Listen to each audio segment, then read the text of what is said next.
Đầm lái miếng ngợp lang một bình háo được không bật ní, cài miếng cát lẹ chót được không chụp mình. Rôn số đây cái đôi chỉ chụp riệp số đọc bọc mai bằng bồn ở khía.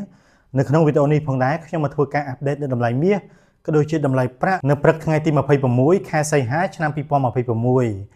Chẳng tế bà sân cho bóng bồn cho chặt video bẹp ní, cái đôi chỉ trong tam đan được đầm lái miếng, cái đôi chỉ đầm lái prak chỉ riêng rọt ngay. Xong bóng bồn subscribe YouTube channel rồi bọc nhóm, vì pro thạc nhóm được một video đâm bài thua ca update được đầm lái miếng. Cái đôi chơi đầm lái prak chỉ riêng rọt ngay tại mà rong bạt.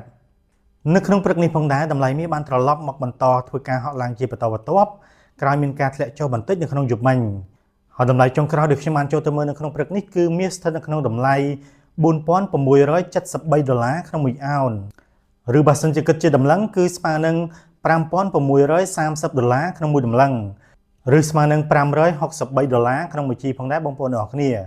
ចំណែកឯប្រាក់វិញប្រាក់ក៏បានត្រឡប់មកបន្តហក់ឡើងផងដែរ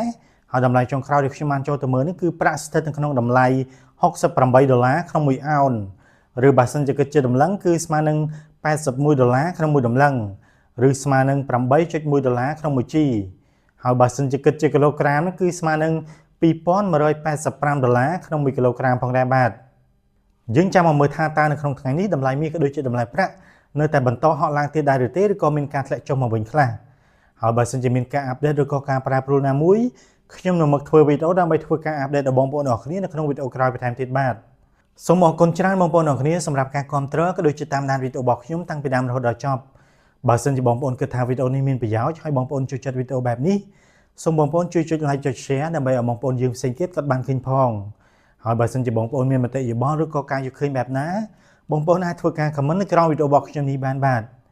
អរគុណច្រើនបងប្អូនទាំងអស់គ្នាជួបគ្នានៅក្នុងវីដេអូក្រោយបន្ថែមទៀតបាទជម្រាបលាបាទ